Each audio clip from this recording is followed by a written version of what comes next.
My name is Omar, and I'm representing a group, me and Modu. We are all Gambians, and we study in the same school. I major in agribusiness management, and he's an agric engineer. Our purpose of being here, we were informed by email from our Office of International Affairs that there was going to be an international Buddhist camp. So, as we were in vacation, so we decided to give it a shot, at least to have some experience about Buddhism. Actually, my friend Modu has read something about Buddhism before here, but actually I haven't read anything about Buddhism. I didn't know anything about Buddhism before I come here. All I know about Buddhism was what I see in movies, like the Shaolin Temple, so I thought Buddhism was all about the Kung Fu. So I would like to share with you a small history of Buddhism that I've learned here so far. And I stand to be corrected if I did say anything wrong here. Okay, I was made to understand that Buddhism originated in India, and it began to spread to countries like China, Tibet, Pakistan, Afghanistan, Korea, Japan, Thailand, etc., Myanmar, and other countries. It was founded in the 5th century BCE, and I was made to understand that Buddha means the enlightened one or the awakened one. And anyone can be Buddha, either male or female.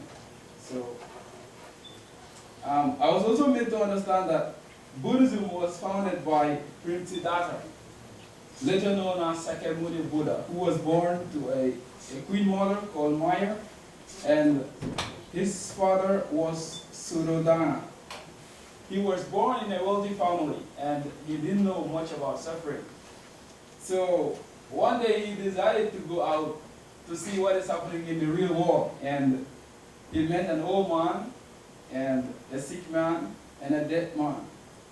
So he was curious, about some of these things, and he wanted to solve some of these problems on his own. But he later came to realize that these three are inevitable in life. So he wanted to set out and inform people how to prepare for these things in their lives because they are inevitable. So we have to do something before we reach them. I stand to be corrected if I say anything wrong. And at the age of 16, he was married to a lady called Yasodhara. And by age 23, he set out, he left his home to go and fulfill his mission, leaving behind his newly born baby. When he left his home, he began to practice with various religious teachers for about 6 years, and he still was unsatisfied with the amount of knowledge he has accumulated over the period. And he decided to go into, the forest or the bush, and began practicing meditation under a Buddha tree. And all of a sudden, when he defeated Mara, he was enlightened. And he began preaching the Dharma for 45 years, and finally at age 80, he died. And I want to say a little history of Fo Guang also that I heard here. 4 means Buddha, Guan means light, and Shan means mountain. Fo Guang was founded in 1967 by Venerable Master Xin Yun. It was located in Dashu, Kaohsiung County, on a bamboo top mountain. And this Venerable Master Xin Yun was born in China mainland. And at age 12, he became a monk. And by the age of 23, he migrated to Taiwan. And when he came to Taiwan, when he was trying to form Fo Guang, the beginning was really tough for him. We just manifested in some of the videos we've seen here. We've seen some of his disciples working very hard, even though they have no machines also. They are working with some of these hand tools, which we also in the videos here. So with the help of some of these sponsors and some of his dedicated disciples, he was able to realize his objectives. So I was also made to understand that some of the objectives of establishing this for Guangshan was to propagate Buddhism through culture, which I have not much idea about, and also fostering talent through education. Yeah, I think that's a very good thing, because right now I've realized that Fort Guangshan has almost 4 universities all over the world, 1 in the United States and 3 of them in Taiwan. Also, one of the objectives is purifying, 3 in Taiwan, purifying human mind. Okay, benefiting society through charity. Yeah, this also is a very good work, you know. Giving charity to the needy, to the poor, to the elderly people, it's exceptional, it's just amazing. Also, one of the objectives is purifying human mind through Buddhist practice. I have not much idea about that too, but okay. Now, coming to the camp itself. So far, the activities that we were doing during the course of the camp include meditation. Meditation, actually, I didn't know much about meditation, but I think I prefer the walking meditation. Because during the sleeping, during the concentration meditation, anytime the lights are gone, I fall asleep. I don't know, maybe I'm not used to it.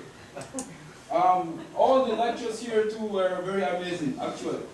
Yeah, no information is useless. It depends on how the person decides to utilize the information. Actually, you either learn one thing or the other. All lectures were really amazing. The chant exercise was great too. And I'm not sure if I can be able to repeat some of the moves on my own if I go back. Well, it was really great. The team making also was very fun. I really liked it. I enjoyed it. Come to the food. I was not sure. Before coming here, I was not sure if I could be able to survive these 5 days here, but I'm here. The food is great. Yeah. So, like one of my teachers would say, never say never. Just try. Yeah. Okay. Coming to today's visit at the Memorial Hall, the buildings were really, they are really beautiful, I can see. Yeah, everything was fine. And I have took some pictures which I will continue to cherish for a very long time. I think the whole thing was pretty amazing too. Another thing is the friends I was able to make during the course of these 5 days. I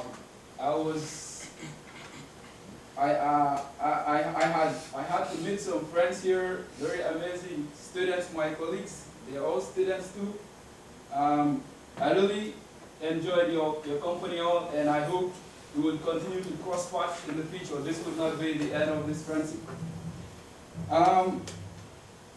I would like to give thanks again to all the venerables who are helping us in one way or the other. I don't remember all of the names, but I guess I remember one venerable man who, yeah. I was really amazed with the warm welcome she gave us. Since the very first day we arrived, she was there for us, and anytime you think of her, I can say she's there for you. So we really appreciate it. And finally, I would like to talk about one thing. There is a girl here, she's very funny, I can see. She just looked at me and she didn't say anything. She said to me that, "You look like a good dancer." I told her, "Really?" She said, "Yes." I told her, "Really, I cannot dance, but I really like music. But don't worry, I'll give you the opportunity to see me dancing." And yeah. So finally, I would like to say a big thank you to you all, and I would not want to say bye-bye, but I will say see you soon. Thank you.